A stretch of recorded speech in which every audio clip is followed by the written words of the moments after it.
Hey everyone, welcome to Locked On Lakers for Wednesday. Brian Kamenetsky, Andy Kamenetsky. Russell Westbrook does something he hasn't done since 2016 in Tuesday night's win over the Sacramento Kings. We'll get into that. We'll get into Horton-Tucker, a bounce-back game for him, another good one for Malik Monk, and LeBron James just keeps rolling, 30-plus again for LeBron.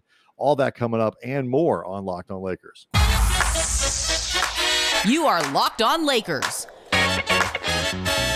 your daily Los Angeles Lakers podcast. Part of the Locked On Podcast Network, your team every day.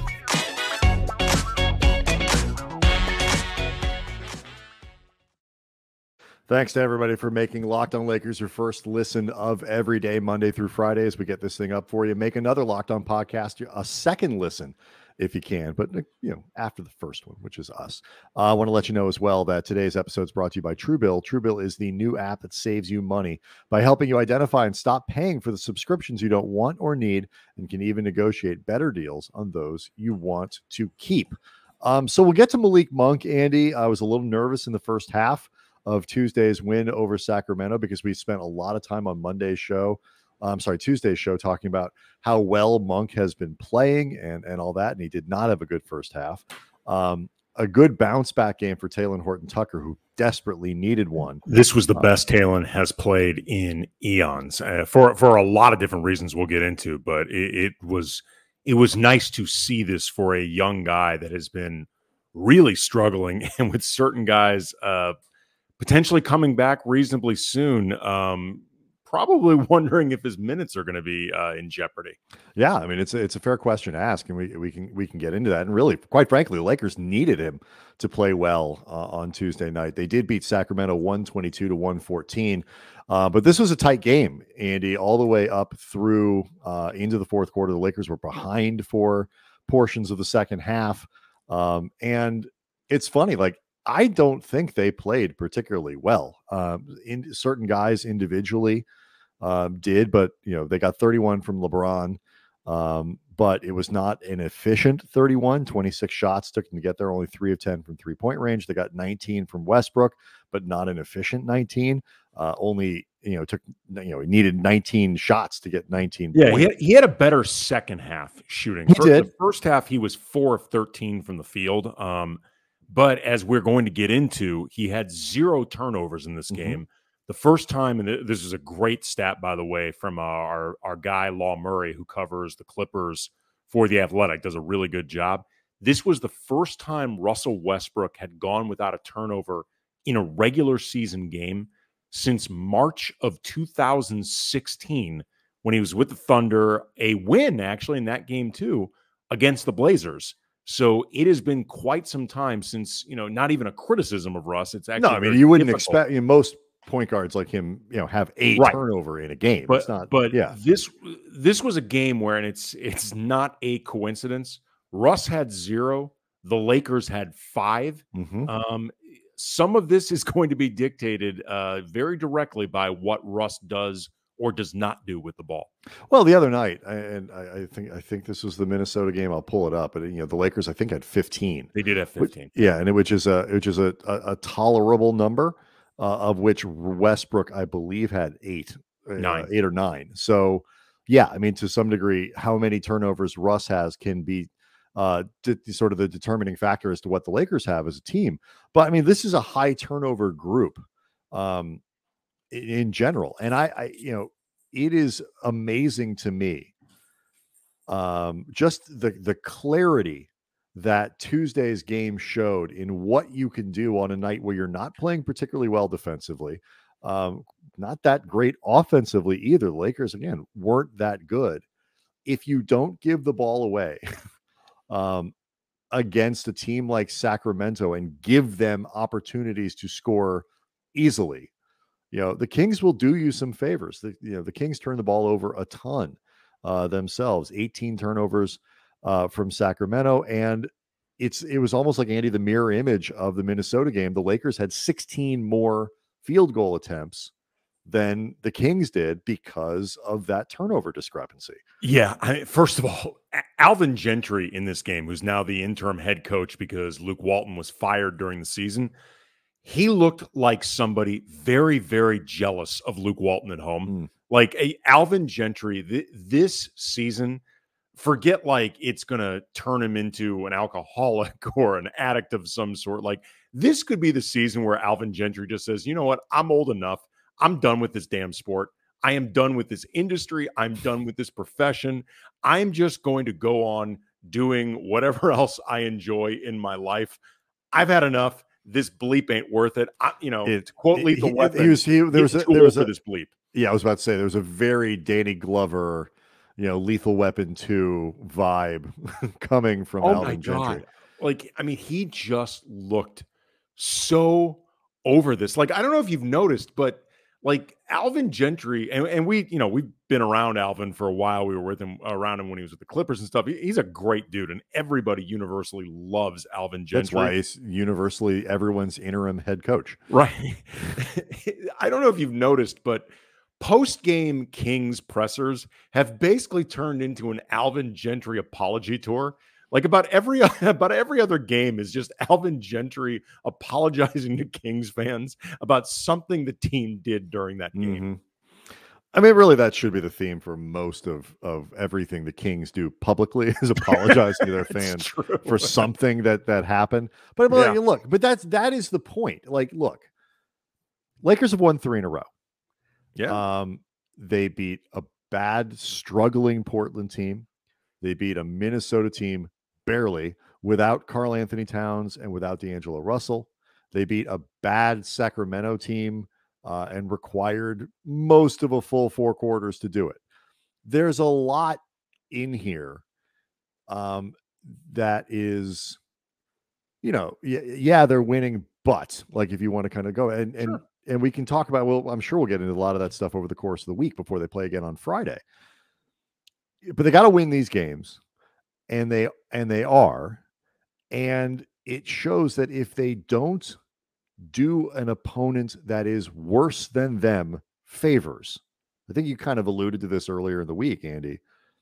If they just don't do favors for the other team, they give themselves a chance to win every night, because the Lakers aren't a great team either, but they're better than the Kings. This okay. Perfect example of this was last week, the eventual loss against the Grizzlies.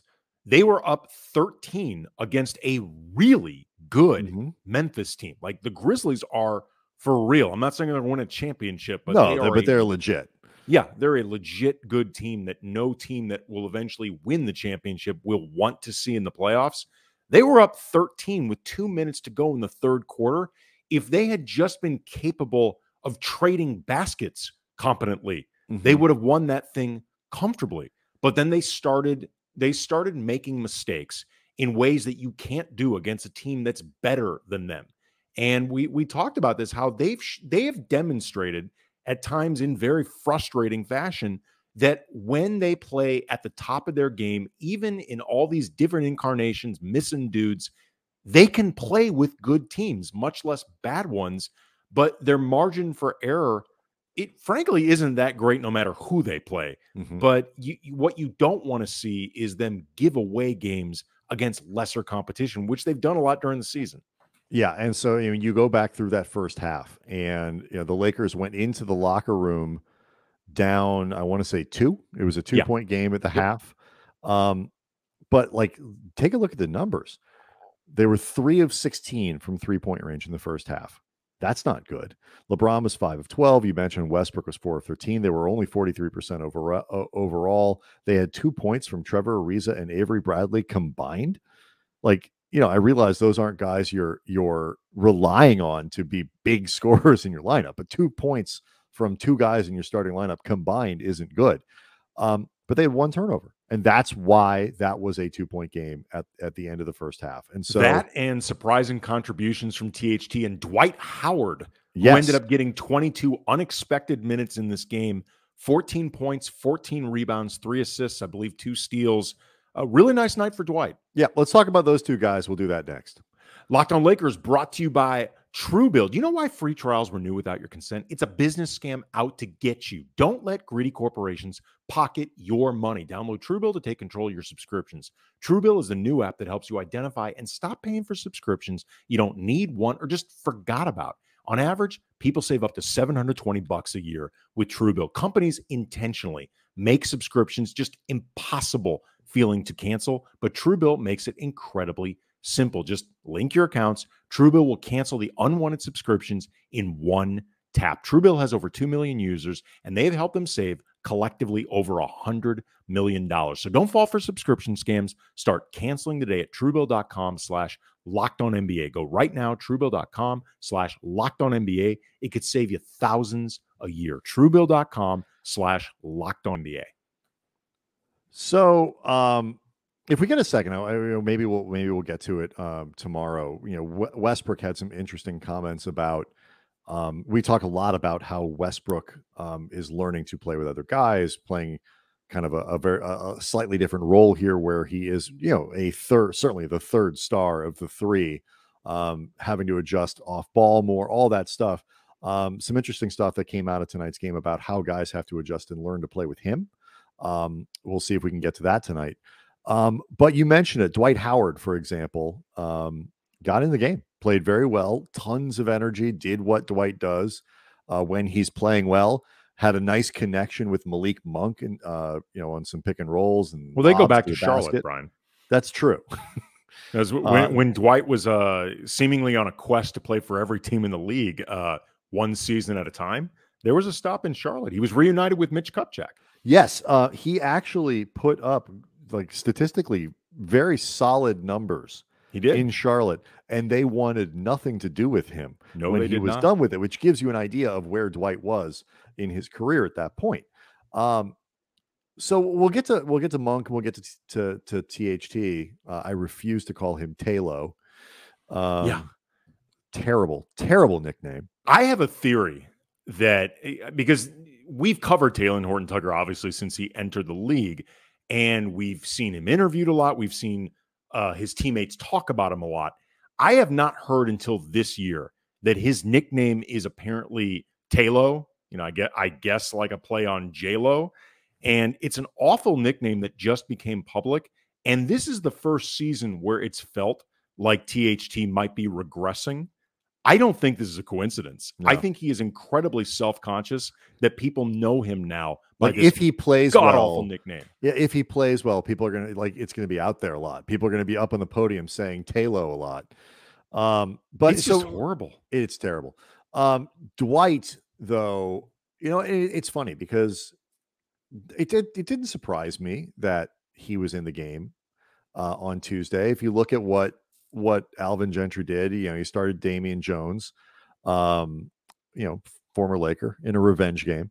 And, 29 minutes from Jones. You get 18 minutes off the bench from Alex Len, who is not that good, but is a significantly sized human being. Plus Marvin Bagley's a big dude too. Yeah. He's 6'11".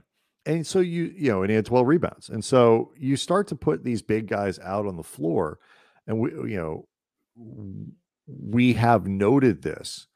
Other teams are not always going to cooperate in terms of how they defend, what personnel they put on the floor and stuff like that.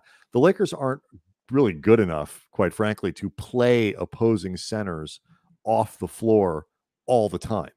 And so it means, as the coaching staff has said, there are going to be nights where you're going to need your bigs.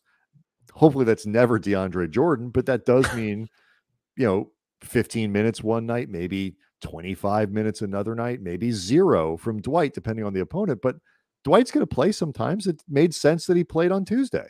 Yeah, I mean, you want to make sure that LeBron and Stanley Johnson, it's also, he is not available tonight. He's not with the team right now because his 10-day contract expired. The expected next contract, whether full season or another 10-day, however this shakes out, and all signs seem to be that the Lakers and Stanley Johnson are going to continue this thing, but he was not there tonight. So that's another potentially stronger guy that they could have put on Bagley or Jones or but Len. still undersized. For that role. Absolutely. But I'm just saying, in terms of just options, if you want to stay as small as possible, that's one fewer guy. Stanley Johnson's one of the stronger dudes, presumably on this team. Exactly. So, it does to some degree force what the Lakers are going to be doing.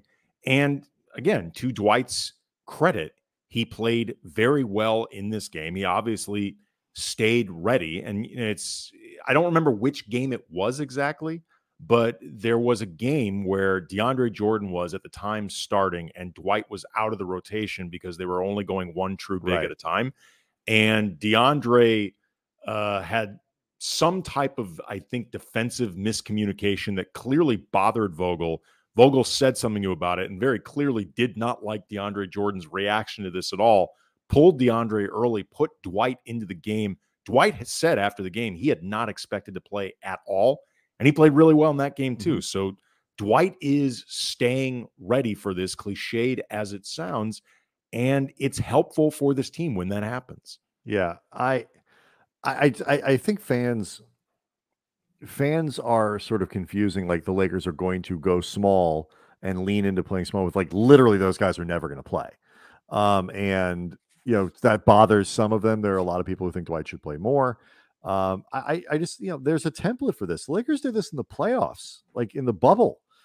They would kind of mix and match their centers and put guys in and play them more, or play them less. Like they are building an identity while AD is out around playing particularly small with LeBron at center. When AD comes back, they're going to reinforce the identity of Anthony Davis as a center, LeBron filling in as the backup center when AD's off the floor. And Stanley Johnson too, by the way. That was something Vogel talked about, is that he's going to get looks as a small ball five. Like that is something they are thinking about with him. Again, the assumption being he's going to be on this team. Right. In those moments where both AD and LeBron are sitting, which, and you have Westbrook led units and all that, which I hope they don't do much of.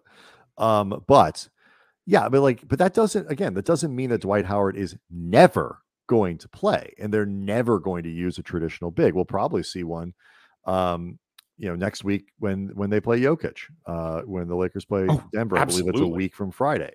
So, Good work from Dwight. He brings, when he's playing well, he brings a positive energy to what they're doing. He was very active around the rim. You mentioned it, Andy, great bounce back game from Taylor Horton-Tucker, certainly his best game since returning from COVID. I thought it was imperfect, but at the very least, it was more controlled than what he's been doing of late. Yeah. This was, to me, the most just calm THT's looked in a game in quite a while. And, it's always a reminder when you see him in a game like this, where he really looks just in control of everything that he's doing. And, he made, you and I were talking offline before the show, like he made some very difficult shots at times. And there, you could argue that at times he dribbled himself into some trouble with those shots. But the difference though, between that, which THT is going to do, I think it's sort of the type of player that he is at times, and he's still learning, and he's a guy that goes to the rim all the time. And sometimes going to the rim means you have to do stuff in a crowd. I also think just with his outside shot, he did hit a 3-pointer, his first one. He had missed his last 16 before that. But when he can't hit an outside shot, there is no plan B. And I think defenses have just adjusted to him. Sure. And every shot he's going to have to take inside is going to be very difficult. But what I would say, though, was the big difference, though, tonight versus other games where THT has frankly looked pretty bad, is he did not look super sped up while he was taking those difficult shots, which obviously, precision matters when the degree of difficulty is higher. And this just felt like a very precise game for THT, certainly compared to a lot of what we've been seeing. I felt too, especially like that was true on the defensive side as much as anything. He felt, particularly in the first half, he was very disruptive defensively. I think particularly for me, he was just much more engaged on the defensive side, in the first half, particularly chasing over screens, getting his hands on balls and passes and being disruptive as a defender. That, as much as anything, is going to be what helps him stay on the floor. I didn't like a lot of the offense. But I think offense is going to be hard for him while his outside shot is so unreliable. It was better tonight, though. I mean, it was definitely better. Even beyond the three that he made, he hit some mid-range shots. Like again, it was better. This was just the best he has looked in terms of comfort in his own skin on the court. You know, he talked about afterwards. LeBron mentioned like the idea of just be yourself out there. Don't try to do too much. And I think there's a temptation when you're a young, very inexperienced player like him to try to overcome slumps by just playing your ass off through it, as opposed to just playing your game. And I hope this is something THT can learn from, because I really feel like this template was established for him in terms of getting himself through this. Yeah, at his best, he kind of he gives off a very, 56-year-old dude at the YMCA kind of vibe, and how he moves and the speed and the flow and the change of speeds and all that kind of stuff. And this certainly looked much more like that. 6 assists from THT on Tuesday as well indicates, he was moving the ball better and all that. I thought, they got some good moments defensively from Austin Reeves and all that. And then let's come back and talk more about Malik Monk, because we're getting to a place, Andy, where I think you can officially say that at least while Anthony Davis is out, that the secondary scorer on this team is Malik Monk. In some, at least some important ways that we saw on Tuesday. So we'll do that next. Locked On Lakers brought to you by Built Bar. We are officially in 2022, which means your New Year's resolutions. Everybody is looking to get fitter or eat healthier, and that makes Built Bar part of the plan. Built Bar is a protein bar that actually tastes like a candy bar, even better, honestly, than some of the candy bars out there. And you want to eat healthy during this time, but that can feel like really boring. And the more boring it gets, the more you decide, screw it, man. I'm just going to be out of shape. I'm going to be doughy. You know what?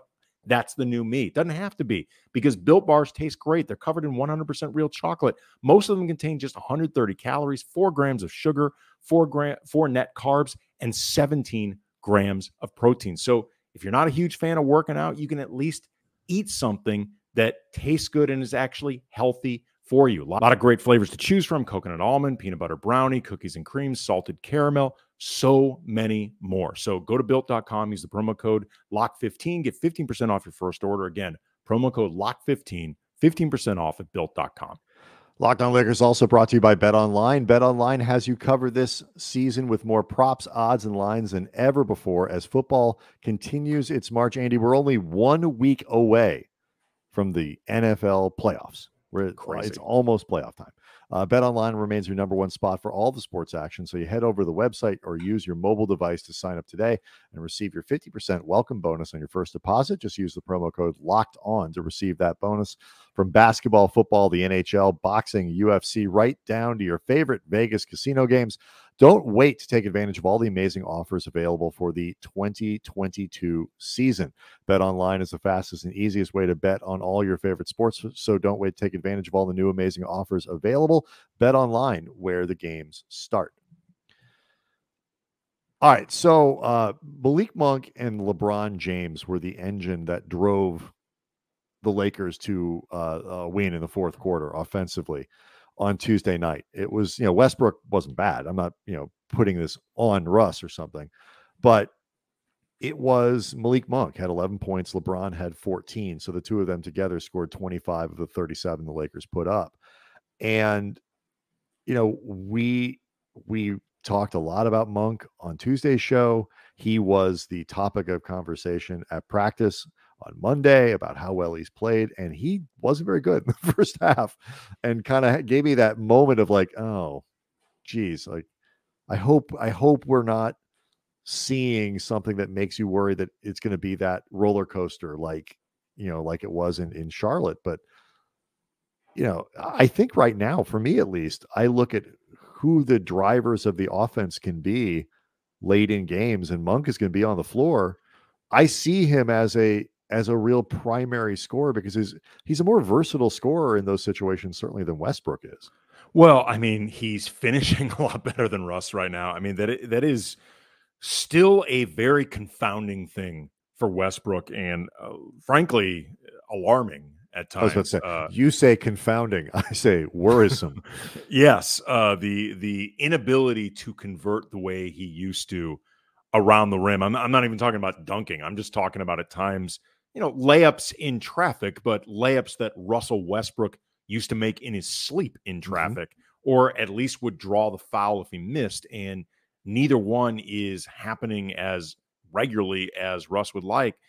Monk just has a lot of tricks in that bag, man. Like there is a lot he can do from outside, driving to the rim, in the mid-range, and Vogel clearly has a lot of confidence in Monk right now, and there's a lot of trust out there. Like there's a lot of extending him goodwill and belief that if Monk is not a lockdown defender at this point, he's at least going to be adhering to the principles out there. And I think at least over the course of the season, he's been better defensively. He's certainly not somebody that you worried about as much in the beginning of the season. And if that's happening, particularly with Davis out there, he's going to get a lot of opportunities and a lot of leash, and he's making the most of it. Well, I think, as I think, we've kind of laid it out. Certainly, I know this has always been my position. If he's playing really well offensively, he gets more leeway to make mistakes, to be imperfect on defense. And he is playing really well. And I think what you're talking about, he's trying. He is, he is attempting to do what they need him to do. And when you have, LeBron on the floor engaged, and I think this, to some degree, Bradley, and, when Stanley Johnson's, they're going to try to figure out ways to compensate for it. But when Monk is hitting, all three of his threes in the fourth quarter, and, he's doing all of that stuff and, puts up 24 points, you get more leeway. And, I think the team functions better if Monk is more of a scoring option in the fourth quarter rather than needing to rely on Westbrook, because it frees up Russ to attack when it's there, but he doesn't have to put that on himself. Like, it doesn't have to be the scorer, doesn't have to take a bunch of shots.